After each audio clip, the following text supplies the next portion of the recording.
indicated that they are going to do a major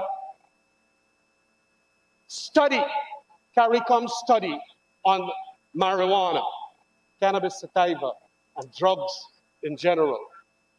And when it did that, its recommendations came out, I think, in the latter part of 2018. And they indicated that the recommendation is to legalize the thing. So I don't understand what Mr. Ben is indicating, honorable member. If you got, and we also wanted another report, which was from PAHO, I think, or WHO, their recommendation. And all of these major institutions that deals with these questions had studies done which recommend the legalization march. And that is why, knowing very well what the PPP thinks about this, and reflected by what Mr. Ben indicated, we have to now work around the situation because they seem not to want to legalize at all. So we're not going to get the support of the Parliament. What is the next closest thing to legalization? Is increasing it by some such an amount that otherwise poor people, especially little black boys, are not going to be jailed, Mr. Hamilton. Understand that. And so don't behave, what you call us, like, you know, and you had 23 years to deal with at least this issue. You didn't do it. That what you call that? Gangsterism, clothed in sanctity.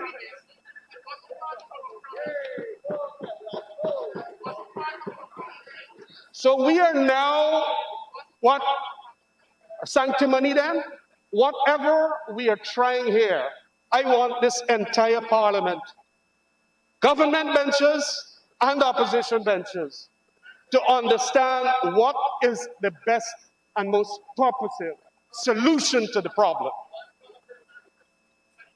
If it is not the best, what is it that you propose? Bring it back down to 30 grams. So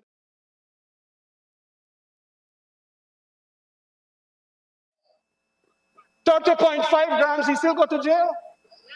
Well, that is where the subjectivity of the whole thing comes into question. And that is why it is the closest thing to legalization, which is the standard around the world in Canada, as mentioned by Chumal. In Colorado, 33 states of America, 50 states I understand they have legalized its medicinal purpose, for purposes of medicine.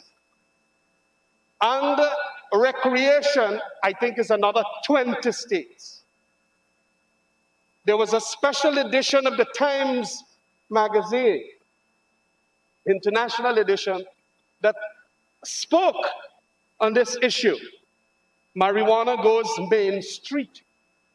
And a number of very, very brilliant minds talked about it. And that it will become a booming business, and the legalization march will continue for almost the whole world. There are other countries that have started legalization. And as best as possible, to work out a scenario to take away the oppressiveness that especially happens with poor little young people, and they're getting custodial penalties. You wanted to carry it to such a level that will prevent that from happening, preclude that from happening. And when you did, if Mr. Ben were to do it, honorable member, he is, a study as to what are the amounts generally that are in jail right now. I think there may be in the vicinity of about 100 of them, a number of males and females. The amount that you will want to prevent a jail term for will go into the hundreds of grams. And it is important then to understand that what it is the purpose here behind this whole thing.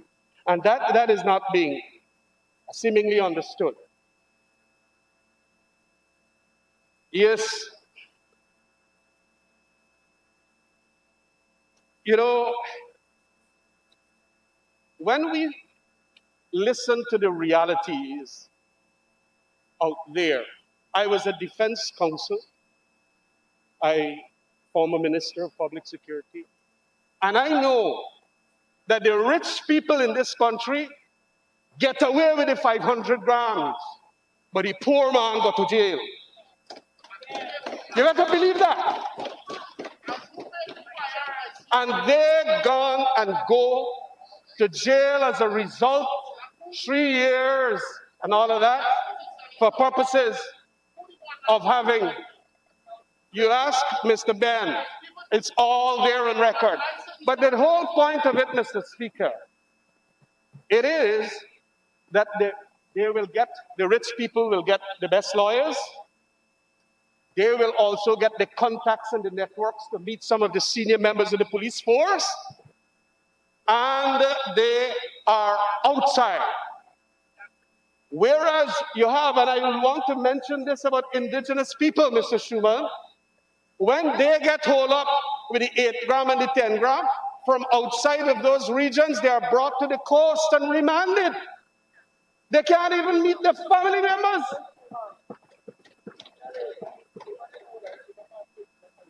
Yes.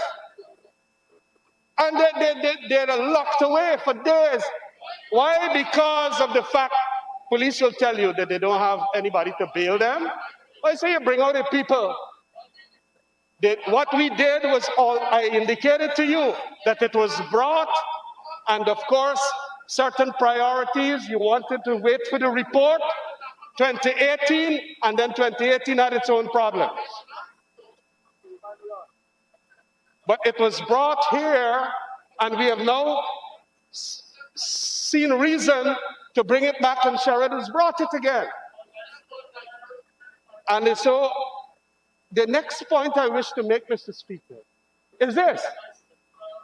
This thing about criminality might be the basis for bringing this thing. No. And that a lot of domestic problems occur. Let me tell you something. When I don't know if the times have changed since I was a minister. But one of the things that create more domestic violence was liquor, alcohol. Oh God, that is the worst. You go to the estate areas, the PPP stronghold. That is the worst. Drinking the liquor, the white rum and the brown rum. Beating the wife, cutting out the wife's hands and all of that. Would you say that we should ban liquor? Well, that is the whole point of it.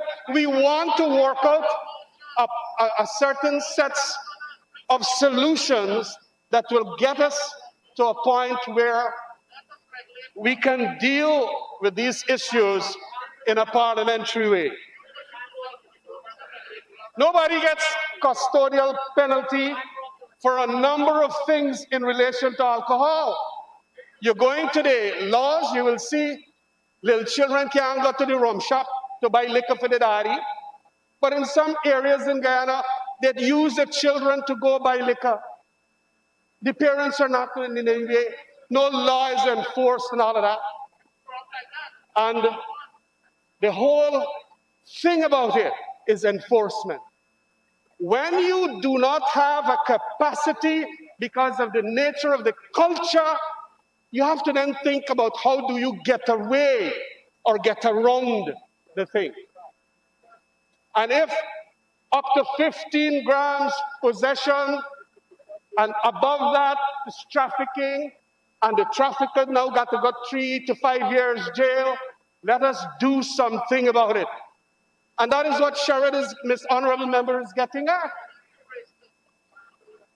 That is what he's getting at. And to avoid all the oppressiveness, to avoid all the oppression that comes with it. And that is basically the point that is absolutely beyond, it seems, the members who spoke over there. To say that no family will support it, I don't know where that statistic has been obtained from by Mr. Ben, but I know of a lot of families that don't support alcohol, Mr. Ben. You go and do a study and a survey, you are going to find that that is the statistic. But do we ban it? I don't know.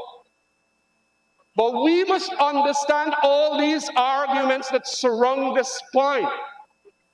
And it is very important then you will come to the realization that custodial penalties for small amounts is not the way to go. It is always going to be an extremely difficult thing as to what then is the amount that should mean custodial sentence as a consequence. Because we knew that we are not going to get the support of the government for legalization, it is important that we now put what is to be a number, a quantum, 500 grams, that will ensure those who deal with this thing, have possession of it, they're not going to go to jail.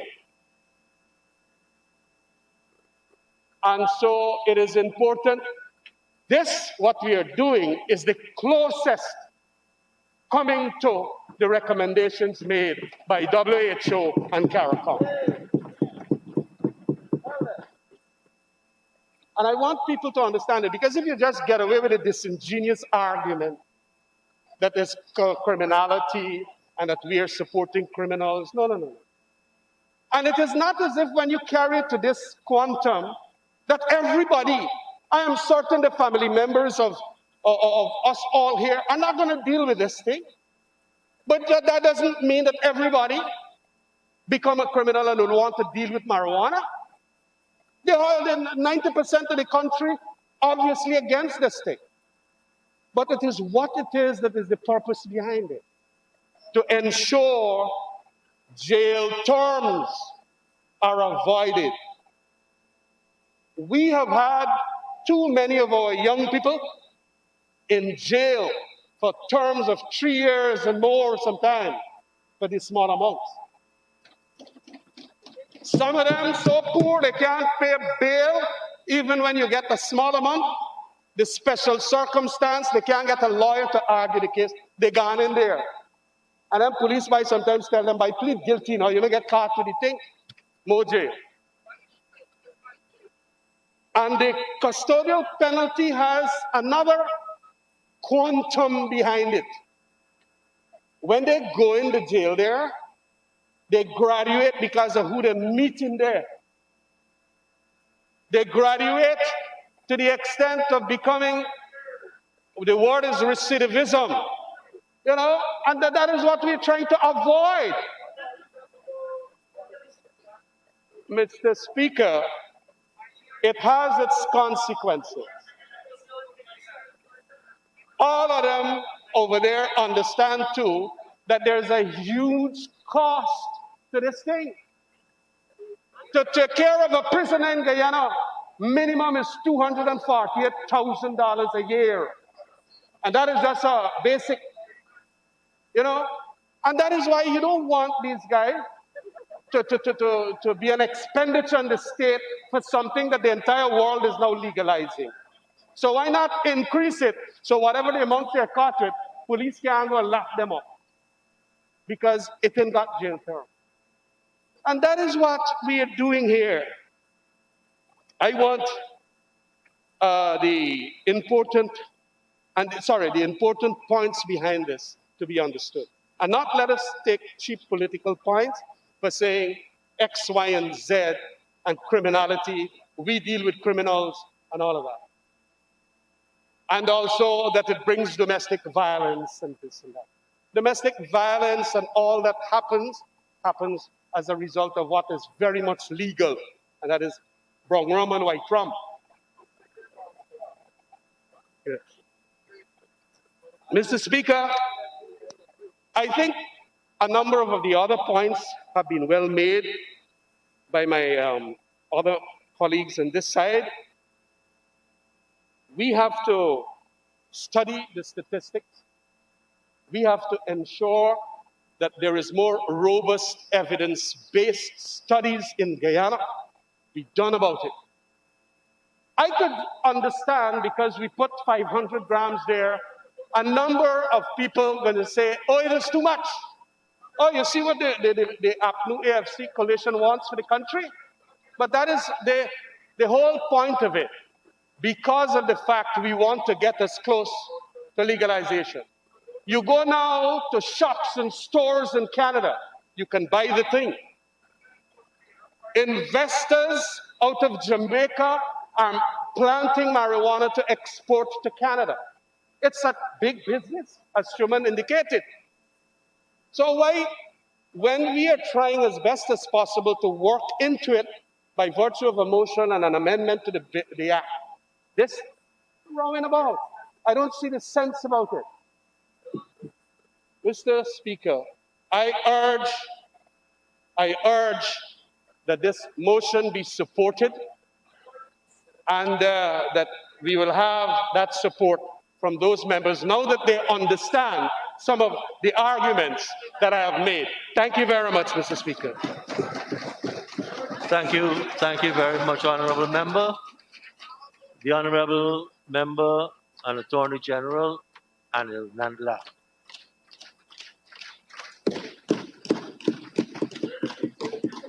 Thank you,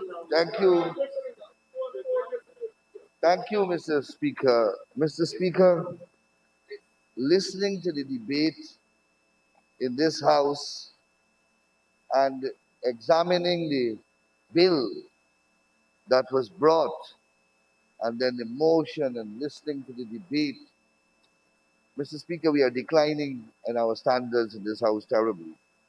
We owe the people of our country better.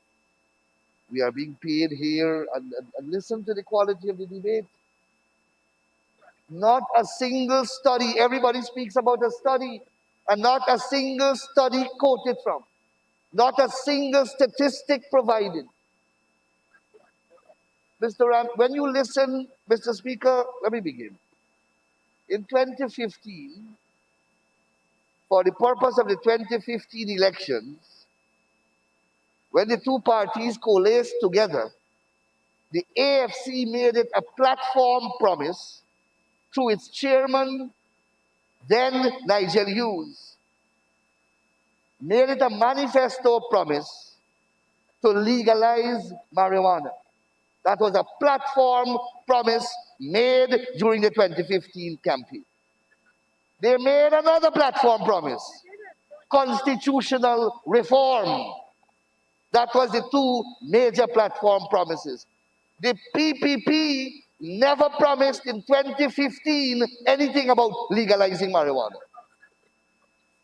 We never promised that. Not in 2015. So 2015, you won the elections and you occupied the government. And as the distinguished member of Agriculture, Education explained, in a series of articles reported in the newspaper, you did not deliver upon that promise. You did not deliver upon that promise. Mr. Ramjatan wants us to praise Mr. Carrington, because rightfully the honorable member tried, but he was a lone ranger. He brought a bill and placed it before the House. And with all of that, Ramjatan, just the honorable member just said, he never took a step as leader of that party to prosecute that bill in the House. He never did that. And what did the governing APNU say about the bill? That they will not put it through the House. They will not put it on the agenda. They will not enact it. And that is your record. And before you want to be taken seriously with your motion, you have to stand in this house and tell the Guyanese people that you promised them and you failed to deliver on that promise. That's the first thing that you have to do. And now that you are in the opposition, you now want to piggyback on the PPP and you want us to pass the bill for you. Well, we are not going to do that for you. We promised the people of this country during our campaign that we will reform the marijuana law, that we will remove from the law custodial sentences on small amount. The PPP promised that, and the PPP will deliver that to the people of this country. So don't come and tell us here about how bad the situation is and how great is the bill. You did not pass it. And the people put you on that side because of that. So that's the first thing that we have to establish. Secondly, Mr. Speaker, they have a motion, they are in opposition. The executive government's, one of their principal functions, one of their constitutional duties is to pass legislation. But in a democratic scenario, the law also allows opposition the facility to pass legislation while they are in opposition. But the law says, Mr. Speaker, and the parliamentary practice says, that you have to make a case. It is a power that is highly circumscribed. And that is why there is a motion. It is not automaticity. You have to present a motion. And you have to convince us and the people by that motion why you should be permitted to exercise a power that the people didn't give you in the first place at the election. That is to pass law. When you stood up, you did not even know how to read the motion. You did not even know how to read the motion. The speaker had to tell you that you had to say something else. So ill-prepared you were. So ill-prepared you were.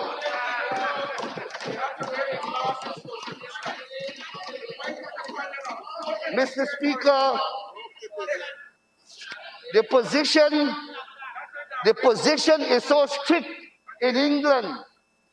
The position is so strict in England, Mr. Speaker, that the Chancery Division of the High Court exercise a special jurisdiction to grant an injunction if a speaker errs and allows a private member bill to proceed. So strict is the procedure. The content of the bill has to be examined, Mr. Speaker. And I went into Orskay Maze. Mr. Speaker, and it has what should be the subject of private members' bill and what should not be. For example, Mr. Speaker, there was once a bill to sell intoxicating liquor on Sundays in certain communities in London. And that was allowed by the Speaker to be a private member bill. And upon second reading, while the debate was going on, the court granted an injunction to stop the debate on the ground that selling liquor on Sunday is such a public thing that it cannot be the subject of a private member motion. Marijuana, legalizing marijuana is such an important national thing that it should never be the subject of a private person's motion. So this thing is inherently wrong. Inherently wrong, Mr. Speaker. Mr. Speaker, the other important point that I want to make is that, and this is what Orskay May says, private bills have frequently been objected to on the ground that they should have been brought in as public bills. Most of these objections are sustained and the bills are withdrawn or not proceeded with, simply because of the subject of the bill. The other point I want to make, Mr. Speaker, is that what is the position when there's a government bill? Once there's a government bill, Mr. Speaker, as there is in this case, and that subject matter is determined to be of a public nature, once the government tables a bill, the next step is for that entire private bill to be withdrawn and for the government bill to take precedence. And that is exactly the position. Even if you follow their own debate, they have said repeatedly to us how important this is to Guyana, to all the people of Guyana, to all families. That can never be an issue to be the subject of a private member bill. And Mr. Speaker, as you are aware, we have a bill which will be read later on the agenda. And that by itself, in principle, defeats the motion that is being moved by my friend. But quite apart from that, Mr. Speaker, let's now go to the bill that they are proposing. Because we don't want on this side for anyone to feel that we are using our majority and our numerical strength to vote down motions or bills or any policy. We are going to show reason why. And that is what every member on this side has been doing from the beginning of the debate. And that is why I am saying that on the other side, you're not hearing argument of a corresponding caliber and quality to continue and sustain an educational and edifying debate. It's a one-way street, but we'll continue. Mr. Speaker, what the bill does that my friend is promulgating, and firstly, Mr. Speaker, the other thing is, and the Honorable Minister of Education spoke about it, and rightfully so, because plagiarism is an academic wrong. It's an academic wrong which we should not perpetuate nor perpetrate in this House. And the Honorable Member comes here and word for word, Carrington spelled one of the words wrong, he spelled it wrong. The only exception was the quantum. Only exception. Carrington made 10 mistakes, he made 10 mistakes. If we want to be taken seriously, we have to improve seriously. Joke, heckling aside, you have your dignity to preserve and protect. Mr. Speaker, Clause 2 of the bill proposes to amend Section 4(1)(a)(1) by deleting the term of imprisonment as a penalty for possession of any narcotic or any narcotic substance represented or held out to be a narcotic. As it stands, Section 4(1)(a), which deals with summary conviction, carry a penalty of a fine of not less than 30,000, together with imprisonment for not less than 3 years, nor more than 5 years. On the other hand, Section 4(1)(a)(2), which deals with conviction and indictment, carries a penalty of not less than 30,000 or 3 times the market value of the narcotic, whichever is greater, together with the imprisonment for not less than 5 years, nor more than 10 years. So what they're doing is the bill proposes to take out the imprisonment part. That's all.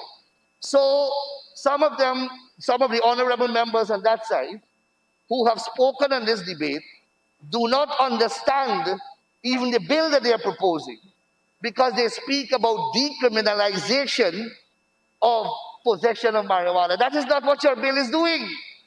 Your bill is simply removing custodial sentence from the offense up to a certain amount.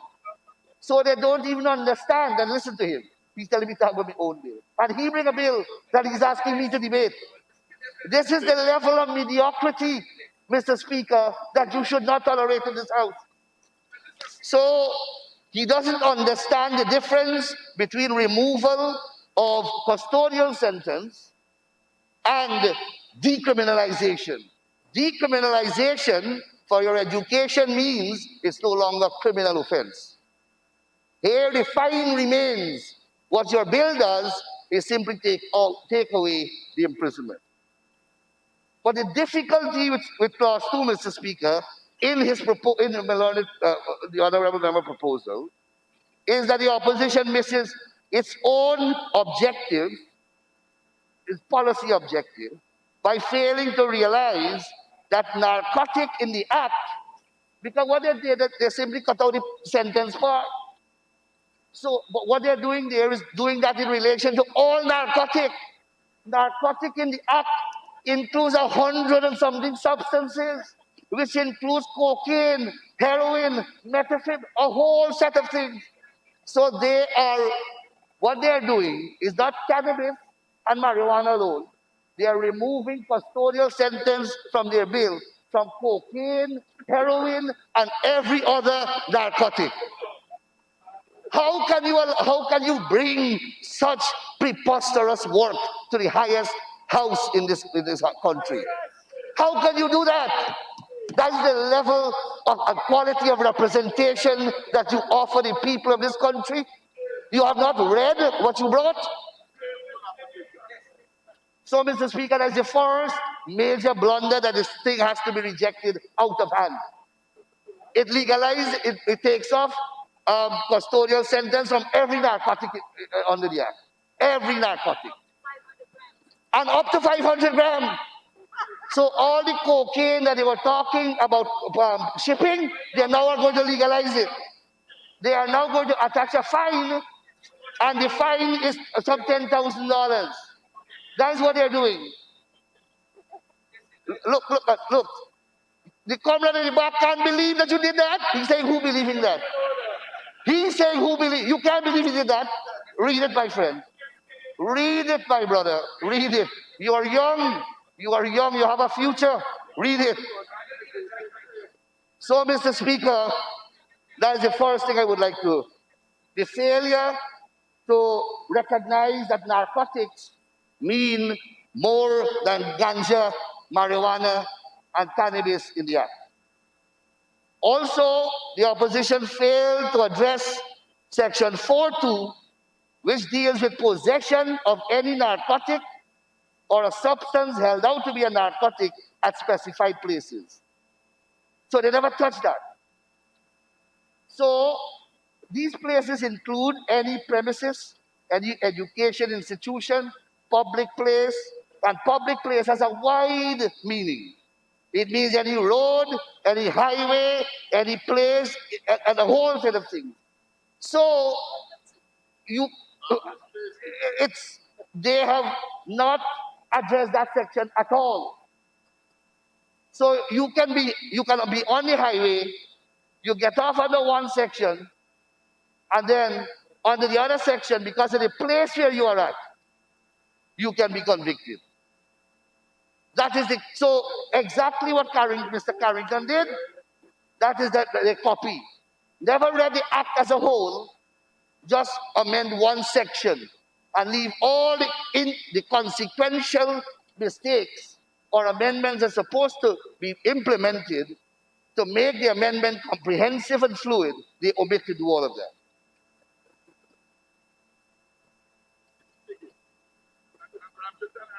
And then, Mr. Speaker, Clause 3 of the bill seeks to amend Section 5.2 of the Act to increase the quantity of cannabis or cannabis resin a person may have in their possession to be liable for the offense of trafficking from 15 to 500 grams. However, and Mr. Speaker, what they have done here is turn the act, the entire scheme of the act upside down. Because possession is a different offense and trafficking is a different offense. It carries different policy consideration. It carries different principles. It carries different penalties. It even carries different modes of trial.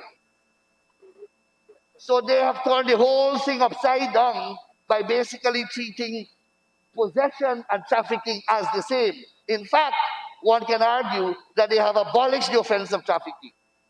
Because if you make possession up to 500 grams mere offense without custodial sentence, then the offense of trafficking almost gone. You have to start from 200 going up. And Mr. Ramcharan was saying, so what?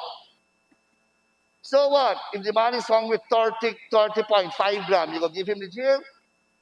Well, if it's 200.5, he's same jail too. It's same jail.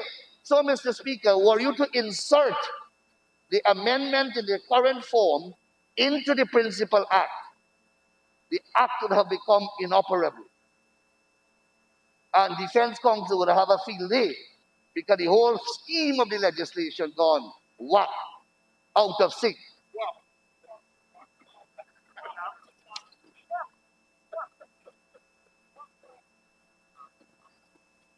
And then, Mr. Speaker, there's other problems with the bill. Clause 4, as I said, proposed by deleting the word cannabis from the provision. That's all that it does, right? But then you have other offenses like smoking, inhaling, sniffing, or otherwise using cannabis. You have a whole set of related offenses that they have not amended either. So it can be lawful to you have the cannabis, according to them. It can be lawful to have it, but you can't smoke it. You can't inhale it. You can't light it because they didn't amend the other section. It's still an offense to smoke. Yes. It's still an offense.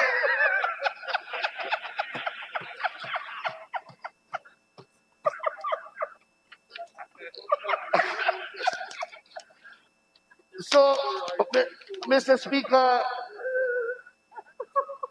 then, so you have a whole set of offenses that are not can be enforced.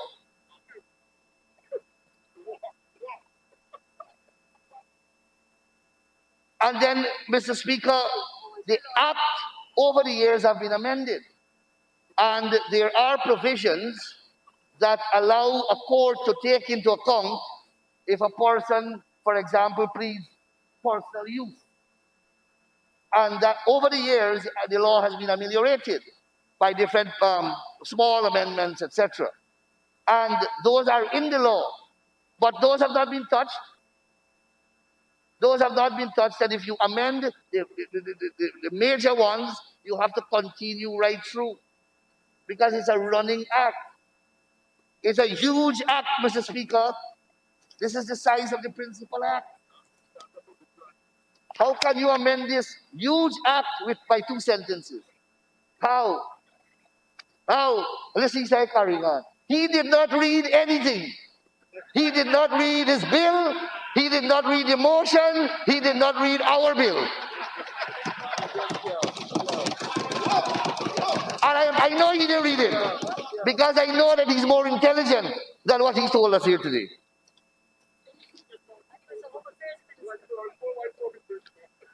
So, Mr. Speaker, this is a disaster.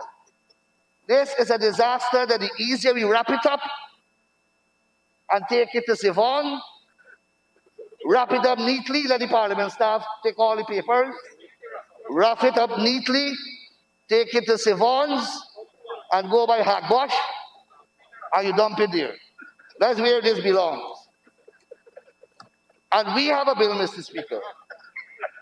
We have a bill that we don't profess it to be perfect. Let me begin by saying so. We promise consultation, and our bill is going to be subject of consultation through a process in the Assembly. But we have put out something here. As once it's going to be subject to consultation, it's not our final position. But it's a bill that we are putting here. And Mr. Speaker, in this bill, we have tried as far as possible to follow the position in the Caribbean. Repeated references have been made to the Caribbean study, and I thought that one would have read out excerpts of the report to guide us. And Mr. Speaker, so CARICOM at the level of the Attorneys General, the committee is called the LAC, the Legal Affairs Committee of CARICOM, resolved that as far as possible, legislation that are common, that are going to be considered to be common in the Caribbean, should go through that kind of process. And as Minister Manichan said, each country has a facility to deal with the idiosyncrasies of their own jurisdiction, should it be different. And the approach adopted at CARICOM was the same. And Mr. Speaker, as a result of that report, countries have begun to implement. Barbados, the position is no more than 14 grams of cannabis or cannabis resin, and you have mandatory counseling.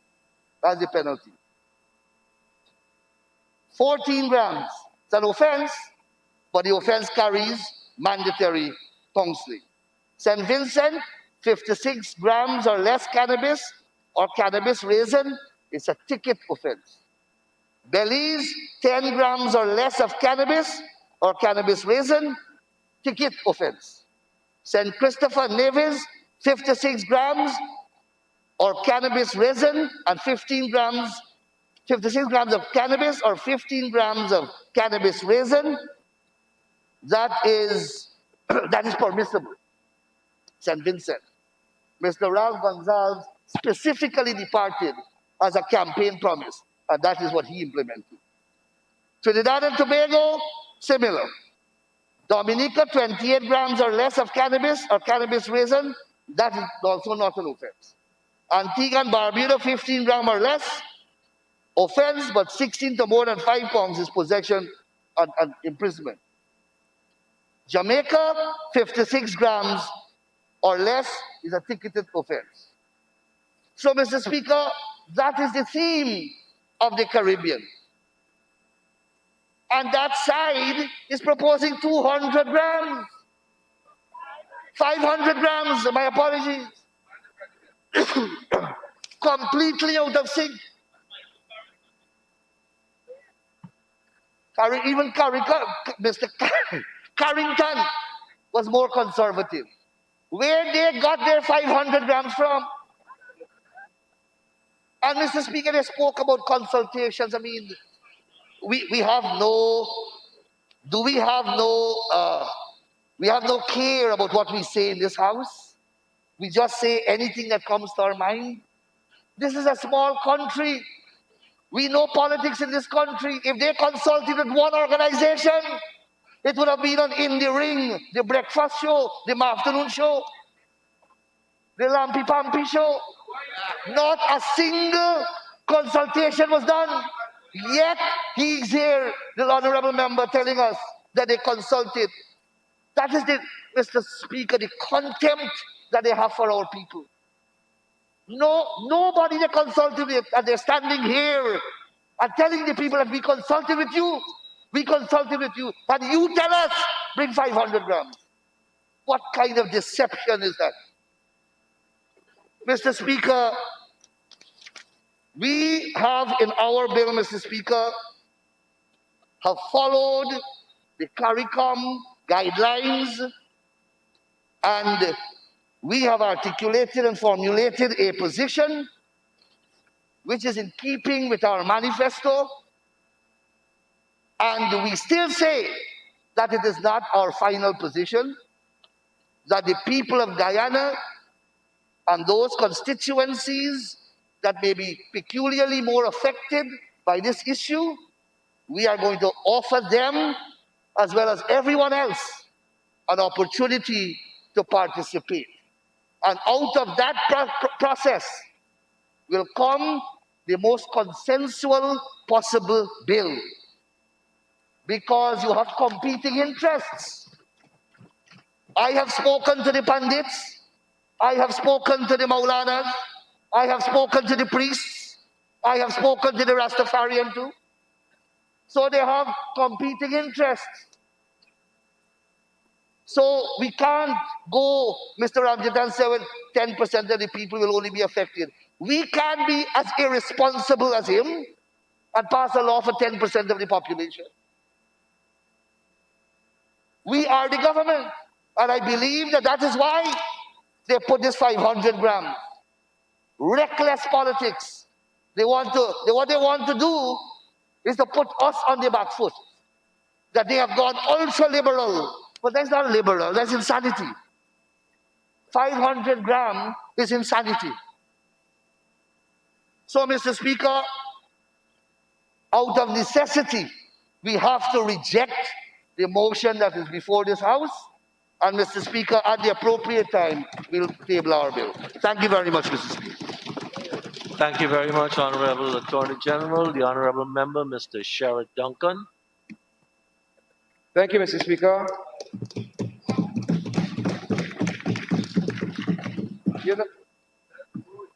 Mr. Speaker, one would be persuaded, perhaps by the Attorney General's legal arguments, if he didn't just lose a case before the High Court to Attorney at Law Darren Wade, in which he presented similar strong legal arguments.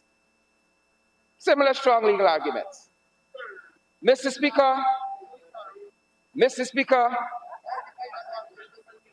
Mr. Speaker, the PPPC continues to steal up new AFC projects and initiatives. And this is one such initiative.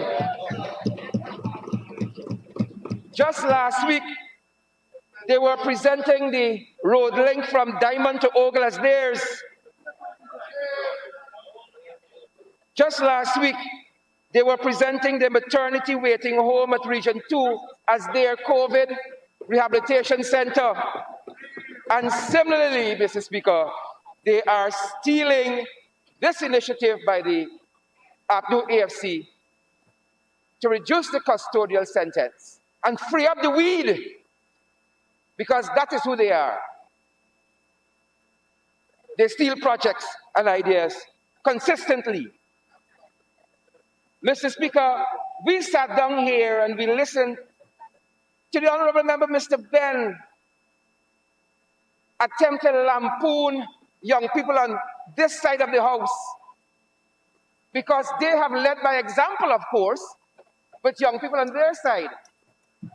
There's a member in this House on the other side who is a convict before the courts, a youngster on the PPP side who was convicted of assault, Mr. Speaker, and that is the other side's offering of young people. Right? There's a young person presented by the PPP on the other side in this House who lied to this House that they were not a dual citizen when they took the oath of a parliamentarian. And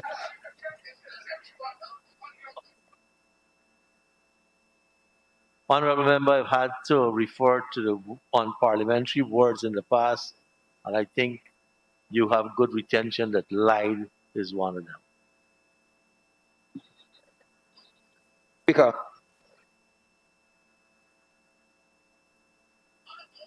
Mr. Speaker, the Honorable Member told the House untruth as a young person being offered up by the other side.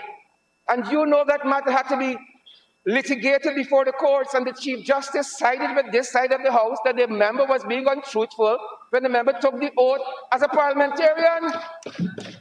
So you cannot lecture us on the quality of the young persons on this side. You cannot lecture us. You have no right to lecture us, as a matter of fact. And the Honourable Member Robson Ben, Mr. Speaker, the Honourable Robson Ben spoke about the criminality that we were engaging in. When the Honourable Minister Robson Ben should know acutely that is one ethnicity that keeps being captured by the criminality of marijuana. He should understand that acutely. And our young people as well. So when he comes and he lectures us about the quality of young people we have on our side, he has no right to lecture us. The Honourable Minister Priya Manichan spoke this morning, and I can tell the Honourable Member did not read the CARICOM Regional Commission's report on marijuana, the similar way she did not read the worksheets for our students that were riddled with mistakes and continue to be riddled with mistakes. She did not read. And I can tell the Honourable Attorney General did not read the report that is groundbreaking in the research that has been put into it and should form the basis of any legislation. He could not even utter the name of the report, the learned Attorney General, because he did not read it. And that is why he hit between all kinds of legal gymnastics that couldn't even convince the Chief Justice in the Haitian case against Darren Wade. He could not even convince the Chief Justice when he sought to bring rigging allegations against Mr. Mingo. He had no evidence, and the case fell apart, and he withdrew it. He couldn't convince the law, but he wants to come and convince us with all kinds of legal gymnastics. He did not read the report. Again, this is the CARICOM Regional Commission on Marijuana that has presented a seminal report to this region. And the AG is being untruthful, Mr. Speaker, when he suggested that it's CARICOM who legislated different amounts of marijuana usage in different territories. Nothing in the report says that. Nothing in the report says that. But what has happened here is that the fraudulent government, the government, wants to be able to use CARICOM conveniently and CARICOM's reports. But when it does not suit their purpose, they don't want to touch the CARICOM Regional Commission report on marijuana.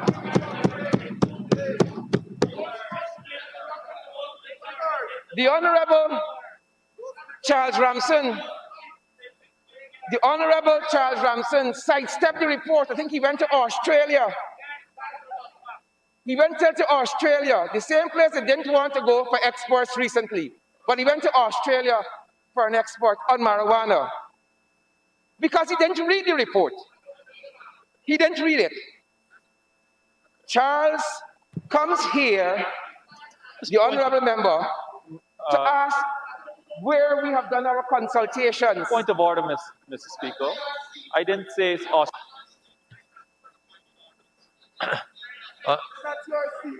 Mr. Speaker. Honourable Member, go ahead, Mr. Doctor. Thank you very much. Wherever the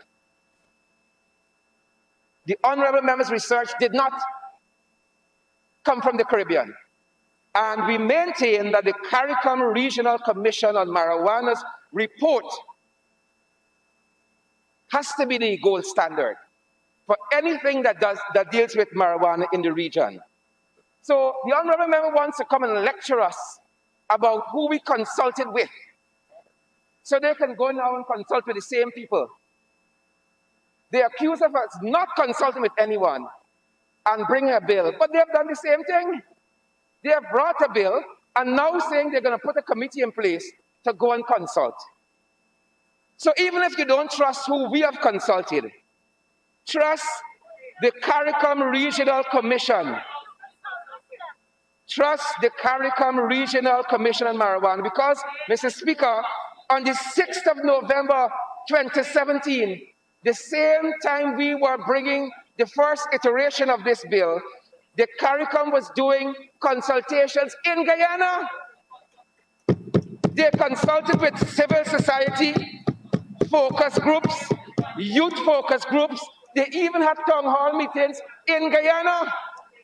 So if you don't trust our consultation and our research, the base has to be the CARICOM Regional Commission on Marijuana. Again, they consulted in Guyana, civil society, focus groups, youth focus groups, and they held town hall meetings. So clearly, I say again, the learned AG did not read this, or else he'd never make the arguments he proffered in this honorable house today. Mr. Speaker,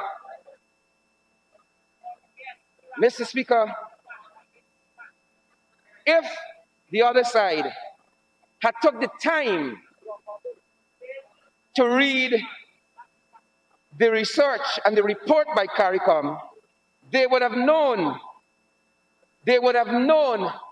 that part of our work in presenting this bill had to do with the 2015 Commission of Inquiry on Prisons. They would have known that. And from that inquiry in 2015, the Commission of Inquiry on Prisons, something important was learned. But clearly, Priya didn't read that.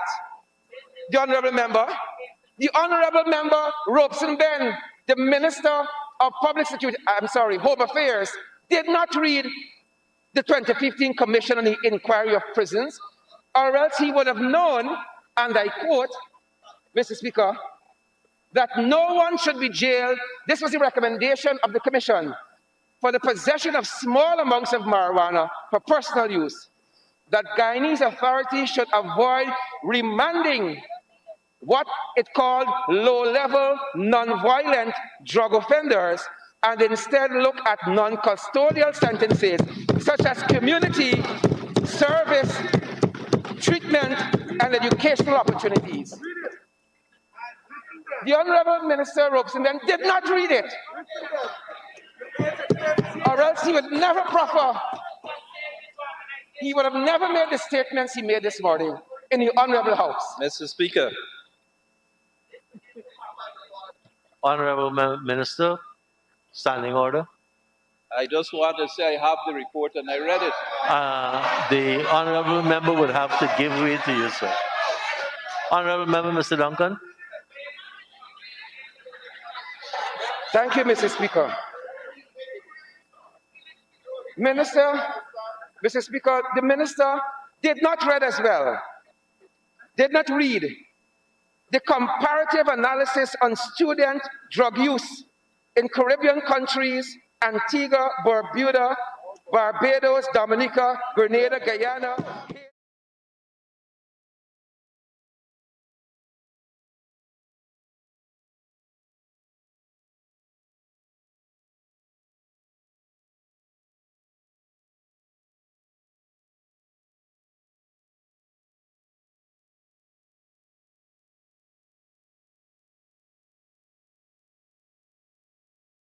Had done any research on this topic, that impacted on the bill, they would have known, for instance, again, that it was the CARICOM consultation locally which impacted the CARICOM Regional Commission's work on marijuana, which says to us, Mr. Speaker, it was the Honorable Attorney General who wanted statistics and studies. So let me give him some statistics.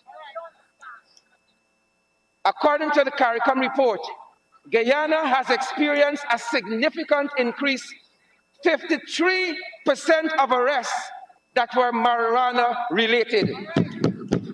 The percentage of those arrests due to possession went from 52.6% when in 2013 to 27% in 2015.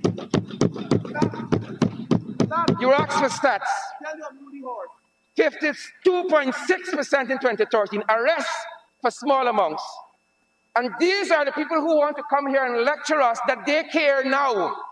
When in 23 years as a government, they never sought to reduce the custodial sentences. And that is why in 2015, that is why in 2013, the arrest for small amounts of marijuana was 52%. But a government that cared in 2015 reduced that to 26%. Mr.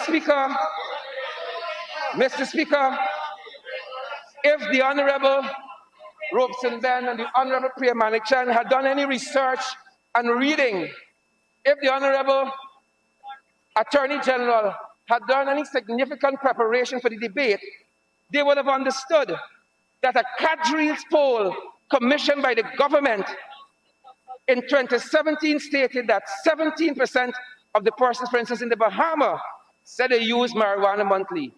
In 2016, Guyana, the percentage of persons who used marijuana of that year was 9.8%. It's consistent with the number quoted by my honorable colleague, Kemraj Ramtitan, in terms of marijuana usage in Guyana. And that is the Cadres poll that was done. Mr. Speaker, again, the Guyana experience from the research work that has been done, the research that the other side is now going to commission. They don't like studies. They don't like studies. They come down hard when you commission studies and so on. Because in this House, Mr. Speaker, I said in this House standing in my place that it was the Honorable Minister of Agriculture who promised studies before the sugar industries were opened. We are still waiting on the studies. Studies were done for the building of the new Demawara Harbor Bridge, but they're against the studies. If they had done any work, they would have seen that according again, Mr. Speaker, don't take our consultations. Take what was done by the CARICOM Regional Commission on Marijuana in Guyana. It is those studies that informs us that data available estimate 5 potential benefits, including costs averted from marijuana-related possession arrests, costs averted from incarcerations, estimates of excise revenue from marijuana sales and activities licensing are tremendous if the barriers to possession and usage are lifted. But they asked for stats, so let me give them some. Overall, Model 1 was estimated to produce the lowest benefit in Guyana at $545 million savings. If you reduce the custodial sentences and you free up the weed. Members of the government, I commend this report to you guys. Because if you had read it, you would never have come so unprepared to the House. You asked for stats and for numbers. Model 2, at the highest end in terms of saving for Guyana, suggests that $1.73 billion would be saved if you just free up a little of the weed. The highest projection on the Model 3 was $5.8 billion, using assumptions, again, for the model. In the conclusion of the CARICOM report, because they don't trust our consultations, they don't trust our meeting the people and asking them what they want to see in such a bill. In the conclusion to the report of CARICOM, the Commission is of the view that a too limited approach to law reform, including one that focuses only on medical marijuana, would be counterproductive and inimical to the goals of Caribbean development as outlined in the SDGs and endorsed by CARICOM. The report suggests a balanced approach would meet the main social justice, public health rights, and citizen security objectives of the region, and would be presented in a hybrid or a mixed options kind of offering. The report suggests that this should be incremental and a cautious approach to removing prohibition, but not too little that the goals would be frustrated, and not too much that CARICOM states are unable to manage the important regulatory controls that are envisaged. So the learned Attorney General could engage in all the legal gymnastics he wants. He cannot defeat the work that has been put in by the specialists in the CARICOM Regional Commission on Marijuana. He cannot defeat that. Mr. Chairman, Mr. Speaker, in closing, although about the same proportion, this was attributed to Bernie Sanders in the American experience, who says that although about the same proportion of blacks to whites use marijuana, a black person is almost 4 times more likely to be arrested for marijuana possession than a white person. And we only have to translate that to our experience. We can see the hundreds of young people who are incarcerated for marijuana use. Where are the people who shipped out the tons of cocaine to Belgium? Where are they? Again, one is left to ask, Mr. Speaker, how come the PPP didn't bring this bill as private members' bill during the last 5 years, or in the 23 years they spent in government, if they care so much? Mr. Speaker, there's an element to this bill, or an element to this debate, that has to focus on the issue of poverty. But the AG won't understand poverty, the Honorable AG, because he said that he's a chatri. Mr. Speaker, poor people who have no lawyers, as the Honorable Kemraj Ramjatan said, can't afford one, and one is not provided, are subject to harsh penalties. But we understand that in a PPPC government, who got money, got bargain. Poor people don't have recourse, and we can take a similar case. 3 fellas were recently accused of murdering the Henry boys, went to court unrepresented, being swallowing that pill, PPP. The Honorable Charles Ramson, again, in his presentation, said that when you have 31 seats in Parliament, you no longer make the call. These are the same people who want to lecture us about national unity. And I'm surprised, coming from a youth like Mr. Ramson, I am quite surprised by that. Mr. Ramson, the Honorable Member, remind us that the PPP will not support this bill or any bill that comes from the opposition, even when it has benefits for Guyanese. Mr. Speaker, I implore the members of the PPP to rethink their position. Read the CARICOM report on marijuana use and support this bill, for it is the least that they can do to right the wrongs that has happened for 23 plus years under the PPPC administration as regards persons who are found with small amounts of marijuana. I thank you, Mr. Speaker. Thank you, Honourable Member.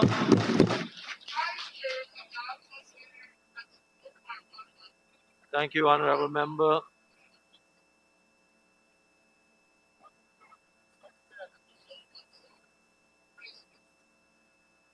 Honourable members, this is a good time to put the question.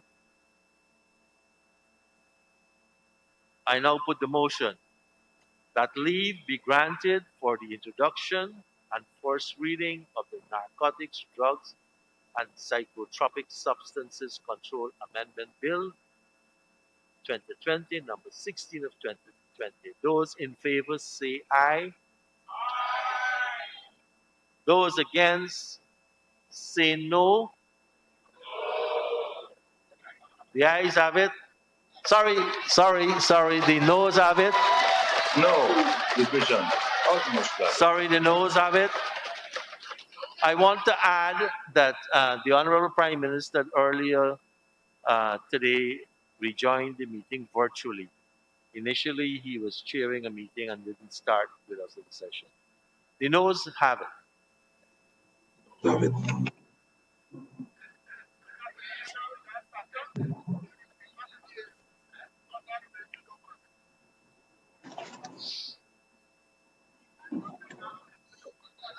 Honorable members,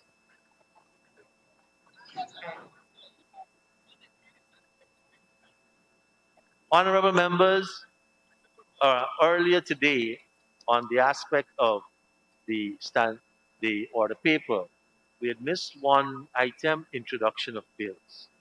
I was informed that there was a supplementary order paper, and I failed to take note of it. I now would like to call on the Honorable Senior Minister in the Office of the President with responsibility for finance.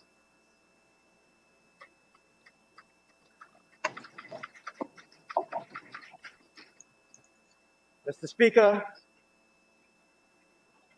I rise to present to the Assembly the Fiscal Management and Accountability Amendment Bill 2021, Bill number 1, 2021, a bill intituled an Act to amend the Fiscal Management and Accountability Act, and I move that the bill be read the first time.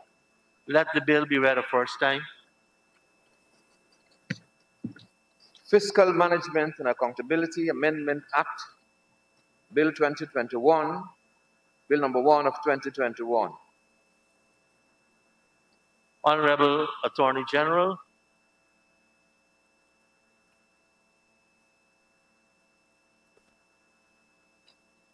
Mr. Speaker, I rise to ask that the Narcotics, Drugs and Psychotropic Substances Control Amendment Bill 2020, Bill number 2 of 2021 be read for the first time. let the bill be read the first time. Narcotic Drugs and Psychotropic Substances Control Amendment Bill 2021, Bill number 2 of 2021. We can now return. Mr. Speaker, if I may, Yes, there's another Honorable. application I wish to make at this point in time. I am respectfully asking, Mr. Speaker, that this bill be transmitted to a special select committee for consideration.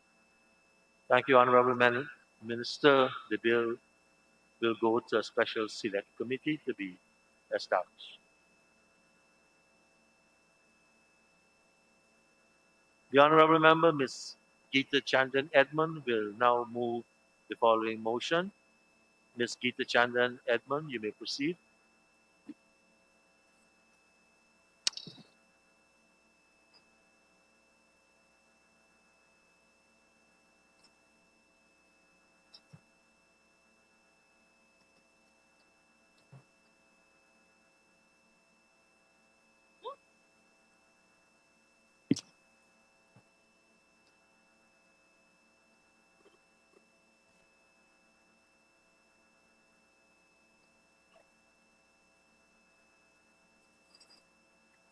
Honorable Member, you may proceed. Thank you, Your Honor. We're happy to hear that you are in better health. I must say that your virtual presence does not have the impact of your physical presence. Also, I wish to extend to all members of the House a bliss and prosperous 2021. Also, if you will permit me, Your Honor, I wish to extend belated birthday greetings to my colleague on the other side of the House, Honorable Charles Ramson. I've known Mr. Ramson since the days I've been on the bench, and he has always been very passionate, and sometimes I felt he was very animated, and he has still continued in this manner. I extend these greetings on behalf of myself, my two lovely children, Simran Arya Edmund, Sanjana Ananya Edmund, and my husband, Joel Persid Edmund. We wish you all the very best.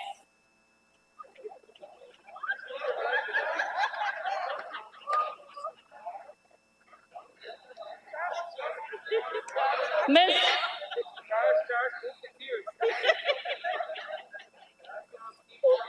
Mr. Speaker, I rise to move the motion standing in my name, the motion to appoint a commission of inquiry to investigate the unrest at the Lusignan prison, the subsequent deaths of several prisoners and their injuries on the 19th of September 2020. I do not expect that this will be a contentious or controversial motion. I do not believe that there is anyone on either side of this honorable House who believes that we should not investigate and inquire into the circumstances surrounding the incidents that led to the unrest and the subsequent loss of lives at the Lusignan prison. So, Your Honor, I do not expect any controversy on that. In a number of ways, because the question of why it happened and how touches on human rights.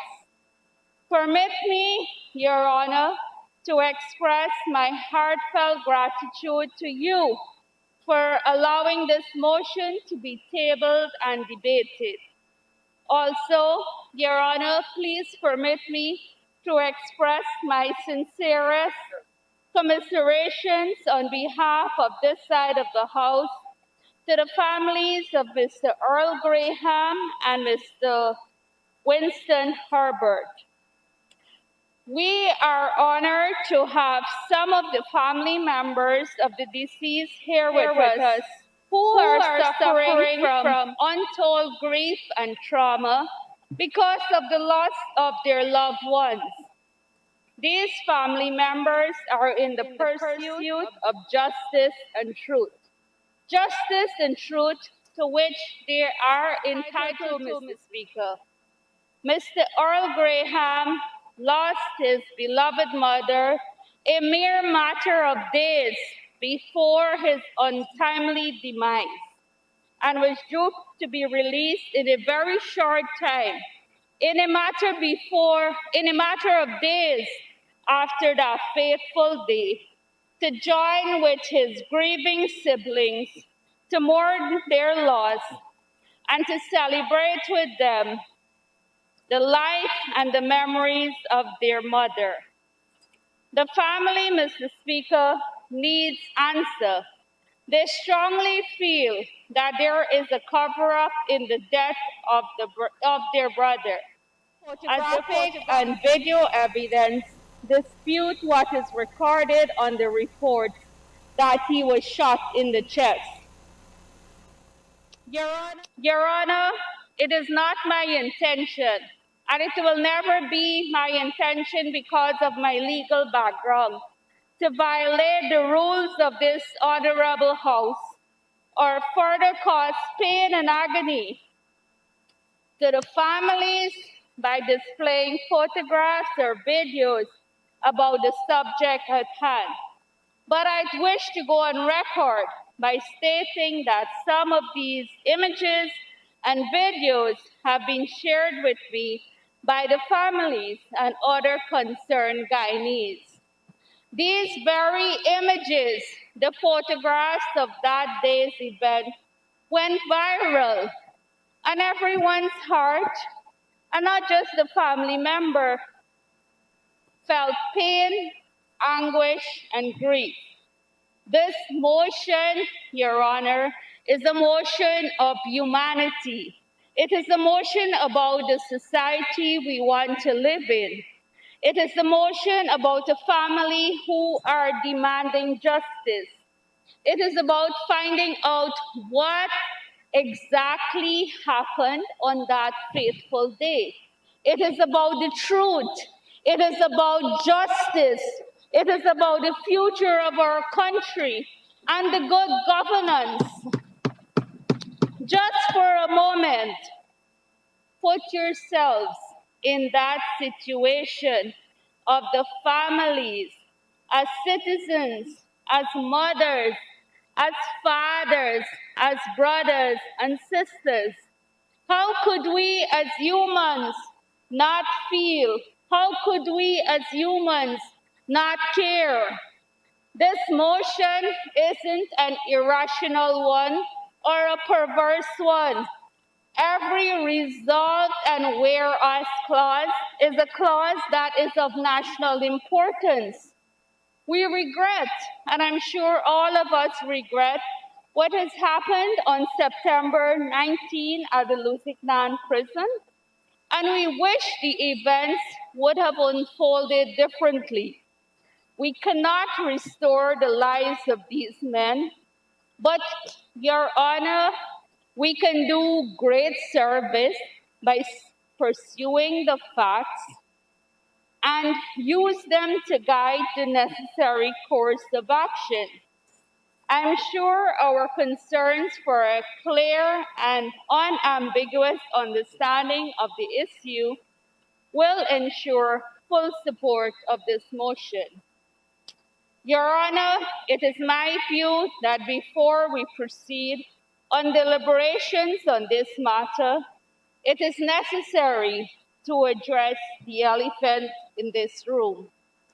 There is usually a disappointing and regrettable knee-jerk reaction whenever justice is being sought for those who have been incarcerated.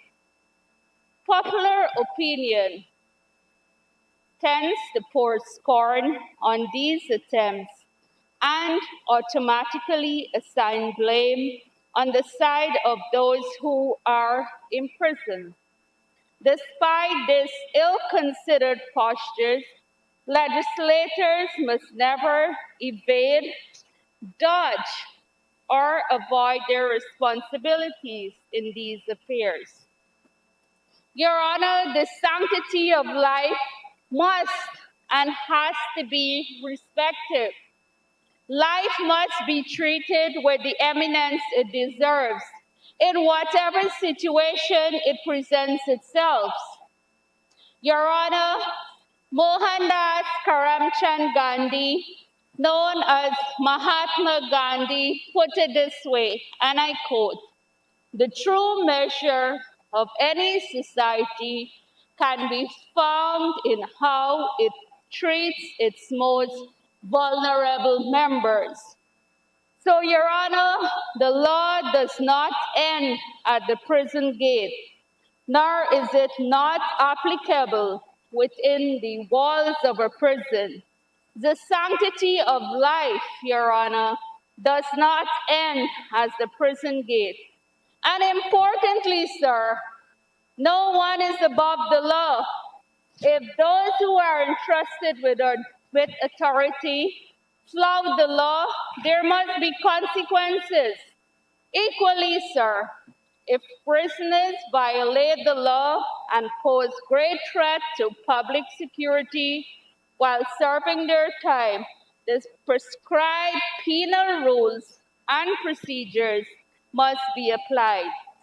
I believe and strongly do believe that all support the view that individuals deprived of their liberty and incarceration must not be denied their fundamental rights at any time. Our Constitution, which is sacred, Article 138(1) states as follows: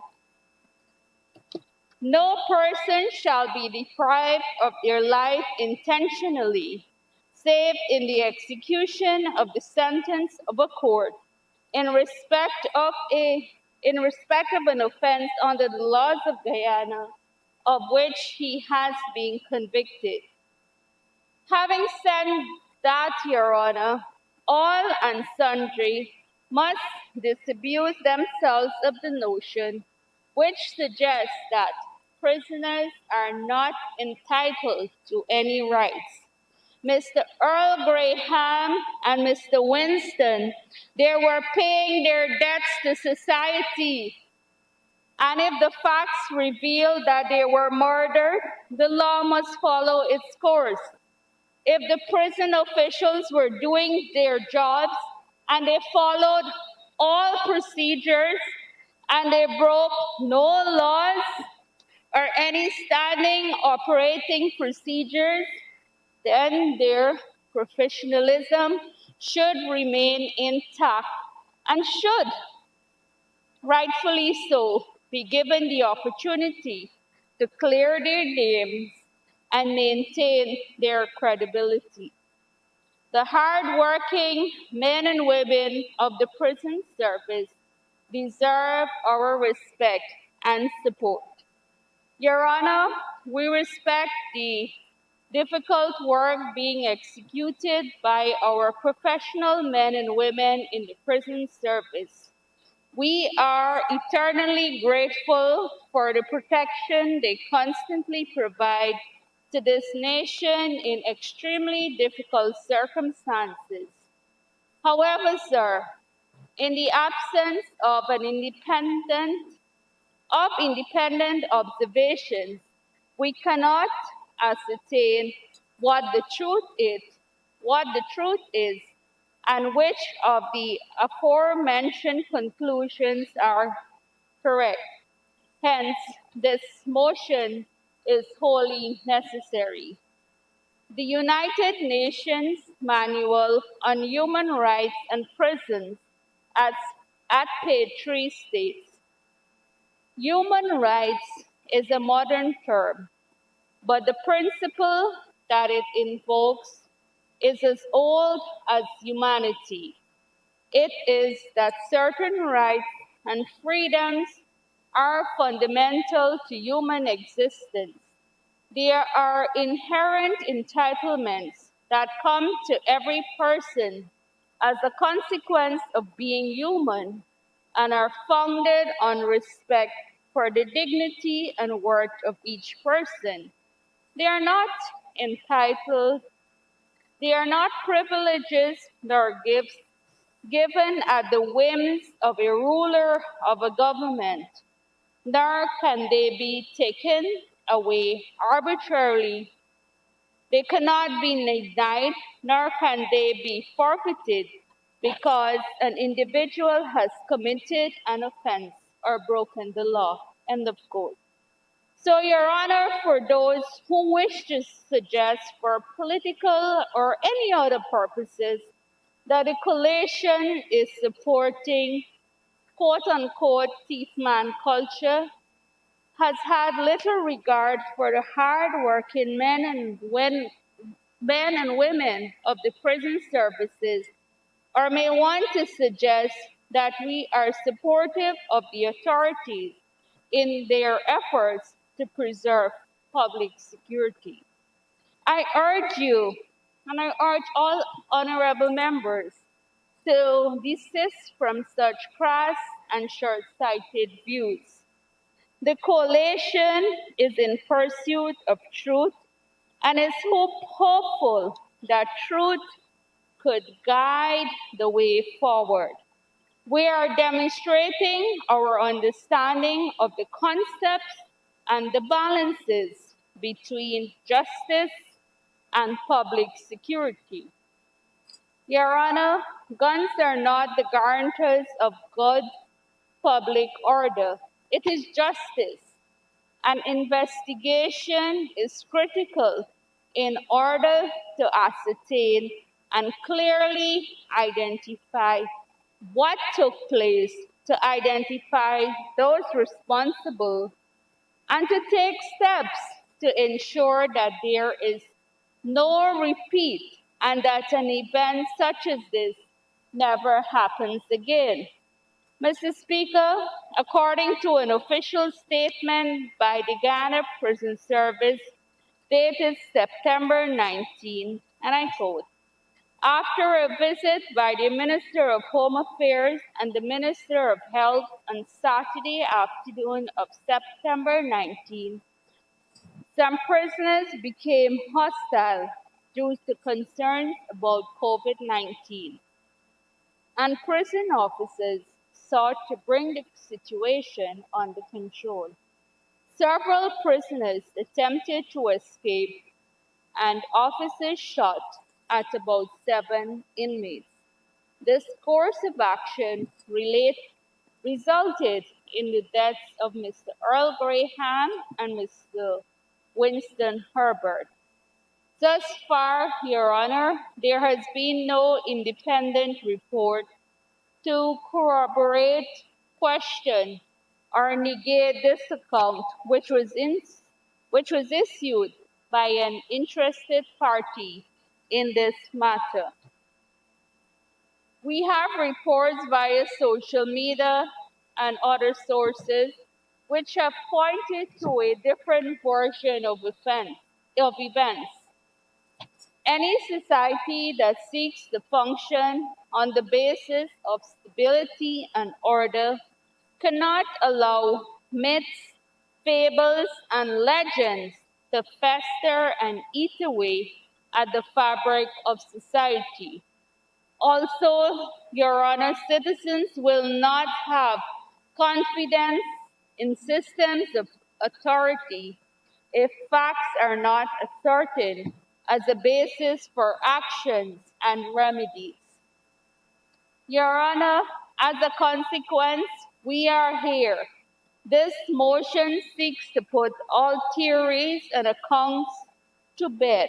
In so doing, we expect deliverance of justice to the families, answers to the nation, the identification of lapses and breaches for correction, the consideration of policy-making remedies, and above all, the critical need to identify culpability if the facts so determine.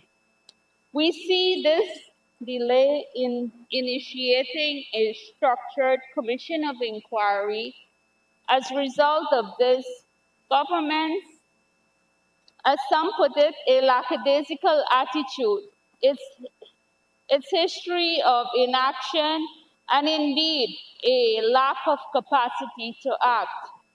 There is also a history of a lack of accountability, which has been consistently demonstrated by this government.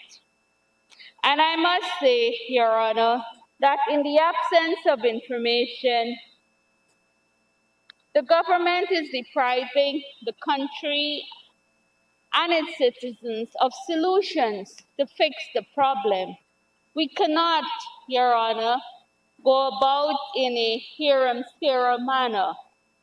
That is why the Commission of Inquiry is so needed. If it pleases you, sir, I wish to place on record that this motion does not seek to satisfy any political pursuit or quench any political thirst.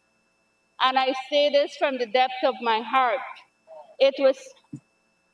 And I say that from the depth of my heart, and I can live with my conscience or quench with any political thirst.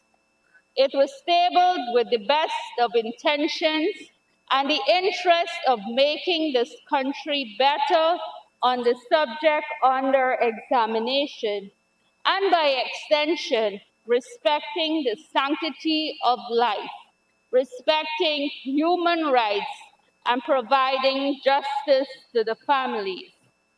So, Your Honor, it is against this backdrop that commissions of inquiry become extremely important. A commission of inquiry is one of the many bodies available to a government with honorable intentions to inquire into various issues of national importance and interest. Commissions gather facts, report findings, and make recommendations. In consideration of what I have said before, it is difficult to envision why anybody would oppose this motion. The path to the truth runs through a commission of inquiry into this sordid development. To adequately illustrate this contention, it is necessary to highlight what the APNU AFC coalition did when we encountered a similar circumstance. In doing so, I hope there is efficient demonstration and education for my colleagues on that side of the House on how you conduct the business of the state. On March 2nd, 2016, almost 1 year after the coalition government legally assumed office, the Camp Street prison experienced disturbances with fatalities. Subsequently to this development, the head of state, President David Granger, commissioned an inquiry into these fatal disturbances. The commission was tasked with investigating the following: the causes, circumstances, and conditions that led to the disturbance on the morning of the 3rd of March 2016 that resulted in the death of 18 prisoners and any other subsequent disturbances at the Camp Street prisons, Georgetown. Additionally, the COI was tasked with to inquire into the nature of all injuries sustained by the prisoners during the disturbances of the morning of the 3rd of March 2016 and any other subsequent disturbances. Determine whether the conduct of the staff of the Ghana Prison Service who were on duty on the morning of the 3rd of March 2016 and thereafter was in conformity with the standard operating procedures of the Ghana Prison Service. Determine whether the deaths of the 18 prisoners was as a result of the negligence, abandonment of duty, disregard of instructions, inactions of the prison officers who were on duty of the 9th of the 2nd of March and the morning of the 3rd of March 2016. Your Honor, on March the 7th, 2016, instruments were received appointing the commissioners of the Commission of Inquiry into the disturbances and resultant deaths of 17 prisoners at the Camp Street prisons, Georgetown, on March 3rd, 2016. Your Honor, the Commission's final report serves as a model for the situation we currently face. I urge the right honorable members of that side of the House not only read it, but to deliberate upon it and make it available to every member of their cabinet. In the absence of this evidence-based approach to policy and decision making, all we have before us, Your Honor, is the account of one side of the story. Even so, if we examine those details, the need for a commission of inquiry becomes more pronounced.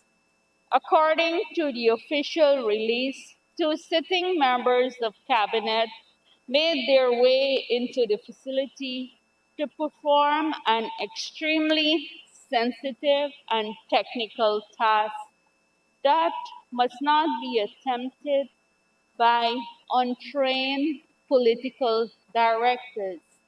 In so doing, they have placed the country in grave danger.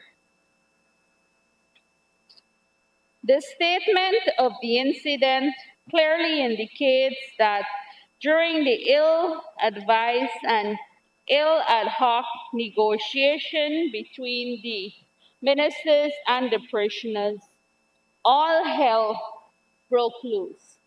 So, Your Honor, on the face of it, it is reasonable to conclude that the minister's presence and their intervention may have been directly responsible in some form or fashion for the chaos that ensued and the subsequent loss of lives. Your Honor, negotiation in correctional institution is an academic field with specialized areas. When these two honorable gentlemen, when I say honorable gentlemen, I am not being sarcastic. I think they are very honorable gentlemen. I think Dr. Frank Anthony has the nation interest at heart. And I also feel that Minister Robeson Ben has the nation interest at heart. So when I made these comments, sir, I'm speaking on my own behalf. So when these two honorable gentlemen directly inserted themselves in what was clearly a crisis negotiation, they placed the professional men and women, the prisoner, and the wider society at great risk. As a consequence, Your Honor, we don't need to wait on a commission of inquiry to apply the doctrine of ministerial responsibility. The honorable member of this House, who has direct responsibility of prison, has demonstrated over the last 3 months that he is on a mission to break the records for the worst ministerial outing in the archives of Guyana's governance history. If just after 3 months of being installed, he can produce this much catastrophe, one will wonder what will happen in a matter of months, of years. So, Your Honor, the Honorable Minister of Home Affairs has presided over crisis after crisis since he was installed in the chair under his watch, and the following has occurred. The largest drug bust in the nation's history. And that word's repeated. The largest drug bust in the nation's history. The disbanding of the anti-narcotics infrastructure. We have seen prison riots, the deprofessionalization of the security services. Your Honor, the nation is at its lowest public security ebb. Our national poet, Martin Carter, made lucidly clear, and I quote, "This is the dark time, the season of oppression, dark metal, and tears. This is the festival of guns, the carnival of misery. Everywhere, the faces of men are strained and anxious. End of quote. In the national interest, Your Honor, the honorable gentleman who has this responsibility should throw in the towel. Do the honorable thing before more harm is brought to the nation. This incident is even more tragic when we consider that the systems that were due to be in place to ensure the safety of inmates and prison officials failed. Yet there is no attempt to get a clear understanding of the reason for this occurrence. Let us all commit to supporting a structured investigation through a commission of inquiry, since as a parliament, we have a responsibility to the people of this country to carefully and consistently address issues of national concern.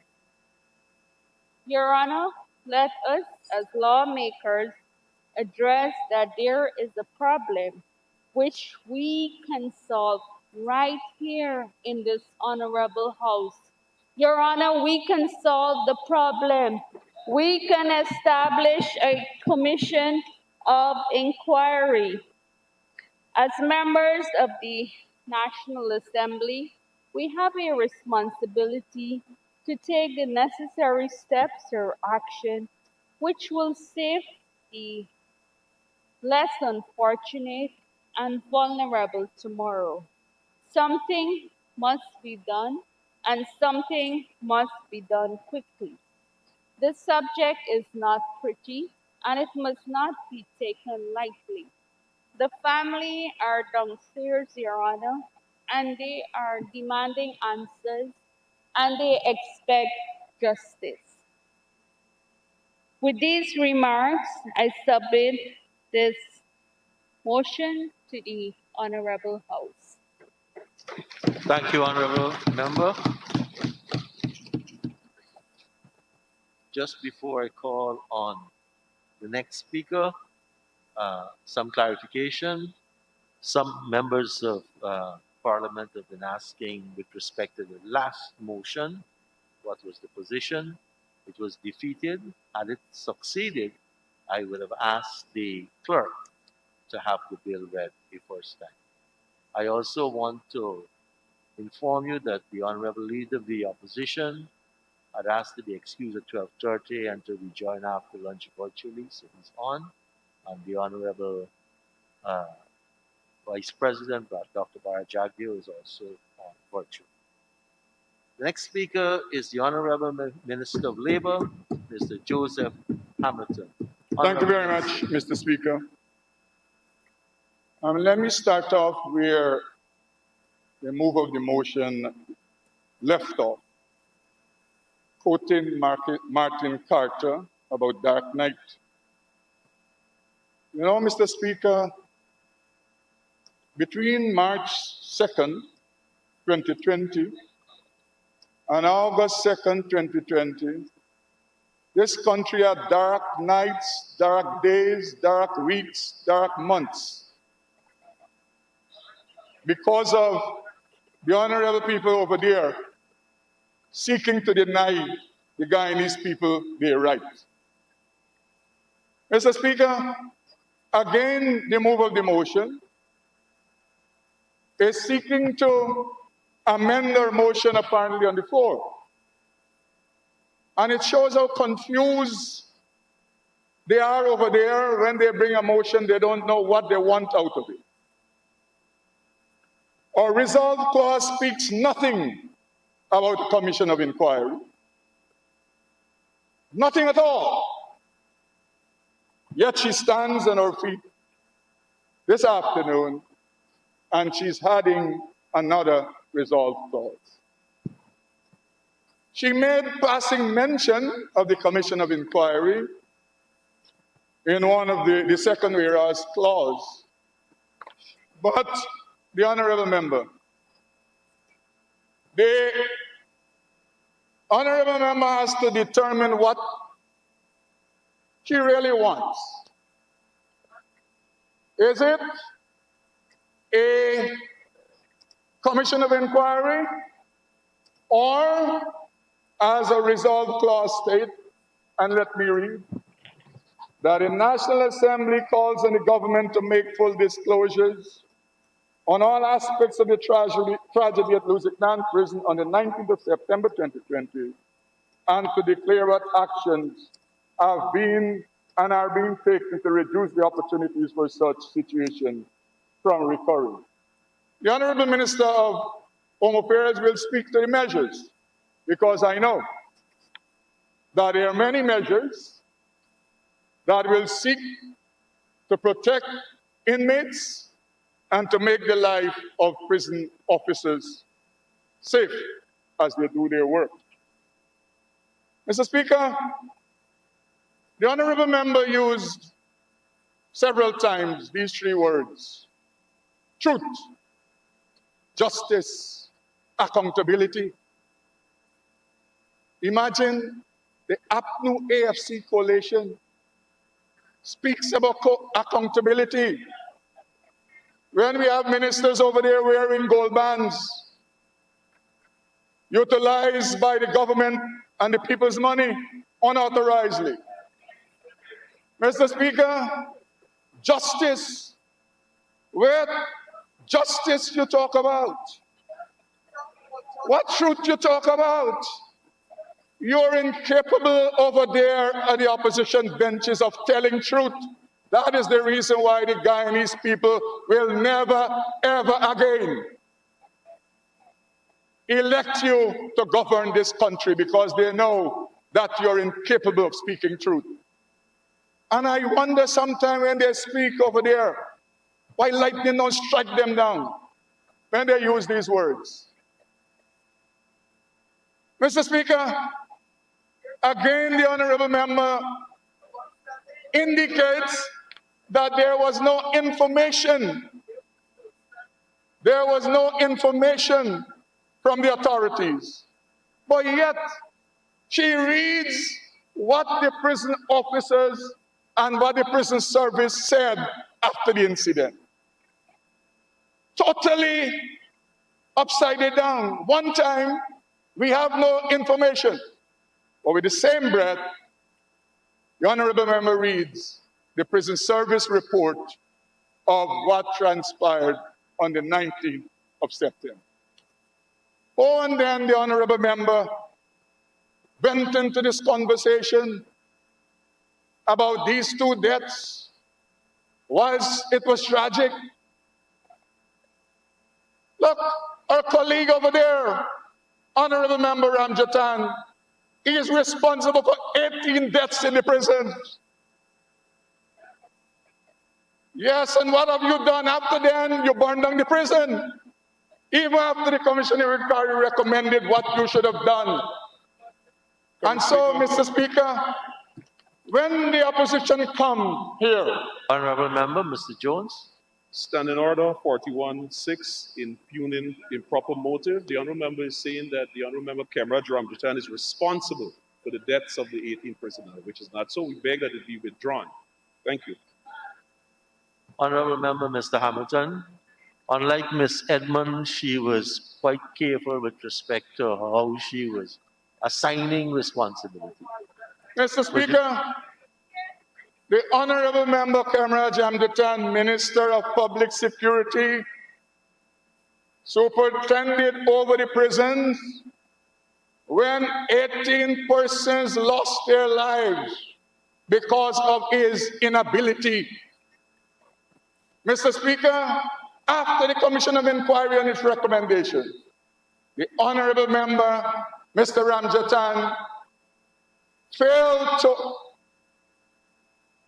have the recommendations happen at the prison. And after then, we had a fire burning down the prisons. And so... Honorable Member, Mr. Jones. Mr. Speaker, following up again on Standing Order 41-6, the honourable member did not withdraw his statement. So we need to know if he's going to withdraw or if he's going to be stricken from. If he doesn't withdraw, I've already written here instructing the words to be struck out. Right? So, Honorable Minister, would you like to do the honorable thing and say you withdraw? Mr. Speaker, Yes. I have said Yeah, okay. that the honorable member, Mr. Kemraj Ramjatan, who had responsibility for the prisons, Yes, under but his prior, watch, prior to that, we heard responsible for the deaths. So that is what I'm asking you to he do. had Okay, responsibility. Honorable Minister, I'm instructing the clerk that they'll strike out that part of your speech when it comes to it. Thank you very much. You may proceed. That he had responsibilities for the prison, Yes, we heard that. and on his watch, the prisons existed for over 100 and odd years, and they never had 18 deaths. Never in the history of this country. Comrades Ramjatan, Minister of Natural Security, on his watch, honorable member. And even after the Commission of Inquiry, he failed to act on the recommendations. And subsequently, we had a massive fire at the Georgetown prison. So what Mr. Robson Ben is trying to fix today is because of Mr. Kemraj Ramjatan making a prison unavailable on his watch and causing more people than should be at Lusiktan to be at Lusiktan. That was the result of your inability as minister, Mr. Ramjatan. I know you will come to speak and pontificate, so I'm trying to preempt you with your pontification that you were the worst ever to superintend over the security system in this country, based on your record. Mr. Speaker, again, Mr. Jones. Mr. Speaker, standing order 41.4. It shall be offensive for any member to use insultive language about a member of the House.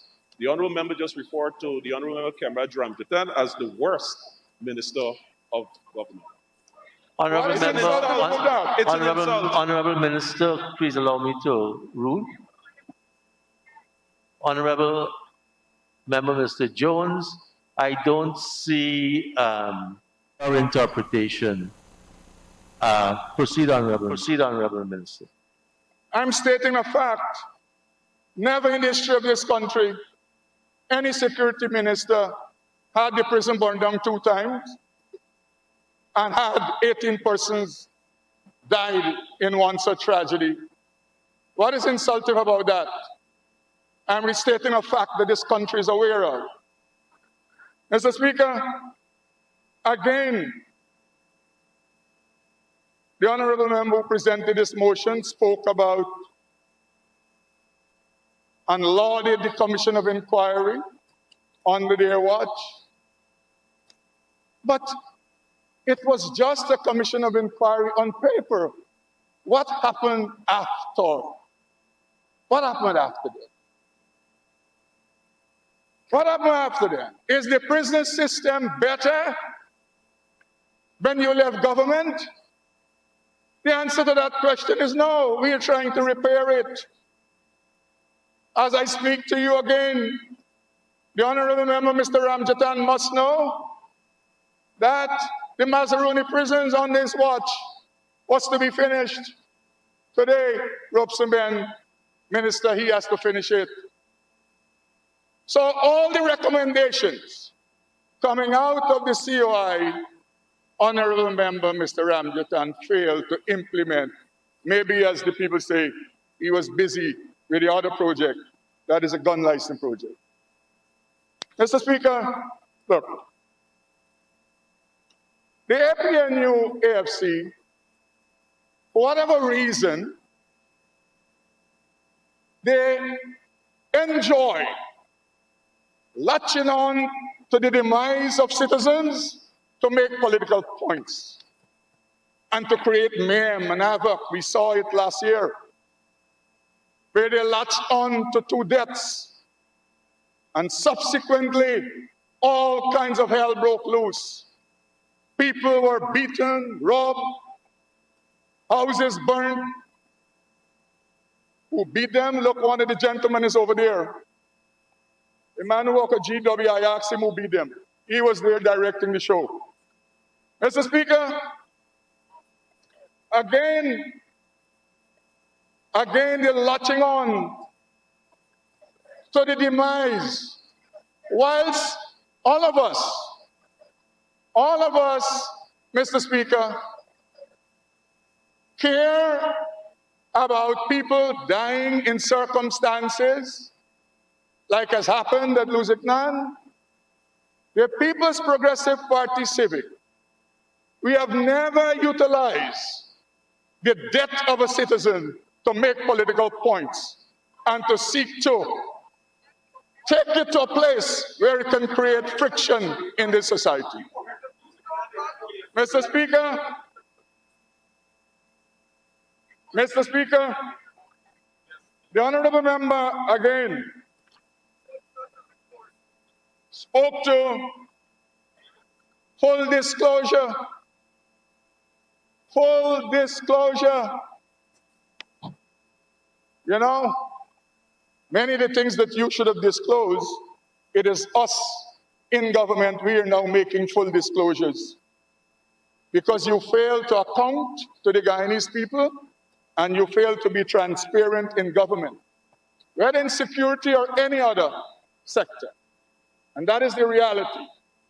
So the honorable member comes and she pontificates, and the honorable member comes and says, I am calling for a COI, and she failed to put it in the motion that she brings here. Apparently it's an afterthought, like the other motion that came before this one. Mr. Speaker, I know that recognizing the dilemma that the security system faces, the government of the People's Progressive Party Civic, we have already taken several actions to deal with the issue of the prison service and all the other security agencies. The minister will speak specifically to them. Unlike the previous government, who neglected to do that. Look, after the fire at the prisons, you know what was important for some people in the government? Was the corruption that will flow to erect back new buildings. And you follow the history. It was sole source. It was not public tender. So, off of the demise of 18 persons, many of the persons who were cronies of the government at that time, they made serious money. And Mr. Ramjatan can attest to the fact he was unpicking, he and Bangles were unpicking the persons who must rehabilitate and who must build the new prison block and who will get concrete work and who will get woodwork. Mr. Speaker, standing order 41-6, the honorable member, standing order 41-6, the honorable member is imputing improper motive by the former minister, Mr. Kemraj Ramjatan. We ask that he withdraw it or it be stricken from the record. Tell me where the impugning of the improper... The honorable member, Mr. Hamilton, said that the honorable member Kemraj Ramjatan was handpicking persons to build a block at the prison, which is an offense to the law. Mr. Speaker, whilst I cannot... Honorable Minister, this is an area where I think I can't rule in your favor. Because I have also read a number of statements in the press with respect to some cells being procured for Camp Street, right? And unless I can see Where there was the normal processes, I would have to allow the I note your comments, Comrade Speaker, but we are talking here in the National Assembly. Yes. And we are guided by the Standing Order Assembly. Right. The Honourable Minister have referred to the Honourable Member, Kemraj Ramjatan, as in hand-picking contractors to build a prison block, which would be an offence of the law. Therefore, his comments earlier, sir, impugn improper motive by the Honourable Member. And therefore, in keeping with the standing order, that has to be withdrawn. I am going to stand by what I've said to you, Honorable Minister. Continue, please. I also again want to urge that we be careful how we frame Mr. Speaker, some of our allegations. Mr. Speaker, let me say this. Maybe my good friend should go read some of the Auditor General report regarding this matter. Mr. Speaker, the motion before us is the normal, what I called earlier, this vulture culture of the opposition. Vulture culture, where they utilize the demise of citizens to make political hay.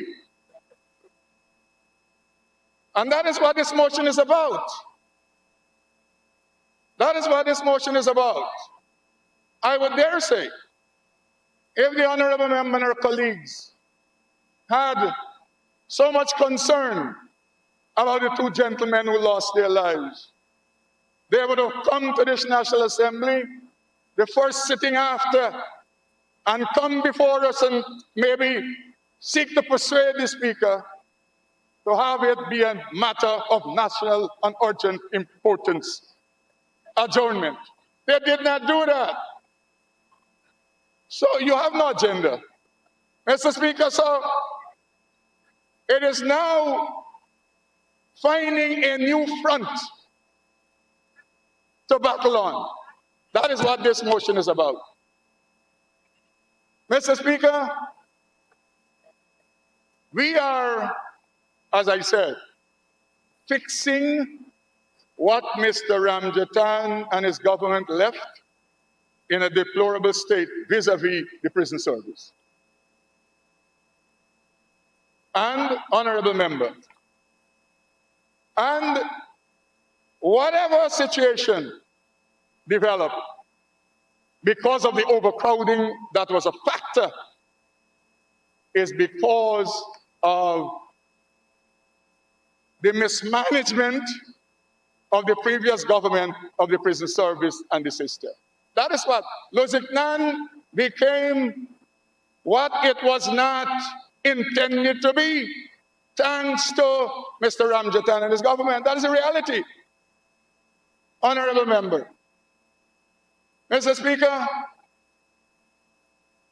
the Honourable Member that presented this motion to us, maybe when she gets up very shortly, she would seek to advise us what really is our desire. What really is our desire?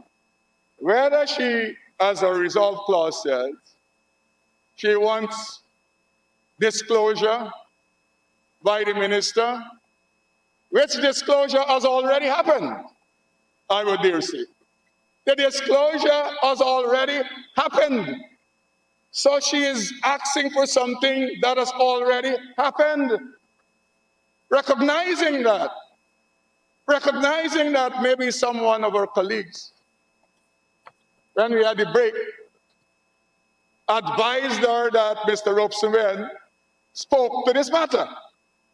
And so she stands on her feet, the Honourable Member, in the House, as my colleague is saying, Mr. Globespan spoke to this matter in a deliberate way, and he will speak again about it, recognizing that what the Honourable Member is asking for in our resolve clause has already passed. That action has already happened. The Honourable Member now comes and she says, let me amend my motion on my feet. I now ask you, the government, to have a commission of inquiry about this matter. Mr. Speaker, the minister will speak to the matter and would outline government programs and policy regarding the prison and the total security sector. And I'm sure that very shortly, when the national budget is presented, more of the measures will be outlined. And what I will say as I take my seat is we can commit to the people of Guyana that we will supervise the prison service 100 times better than Mr. Ramjatan, honorable member, and his government supervise. And so, Mr. Speaker, the honorable member that brought the motion is asking whether I'm opposing it or not. I don't know what is your resolve clause. Maybe the resolve clause speaks to National Assembly calling the government to make full disclosure on all aspects of the tragedy. But the honorable member on her feet, I'm making the point, amended this resolve clause. And she called on the government to have a COI. So you have to tell me what you want before you ask me for support. I don't know, honorable member. Is this resolve clause we going with, or the one you shot on, or the one you on your feet you put before the House? And so, Mr. Speaker,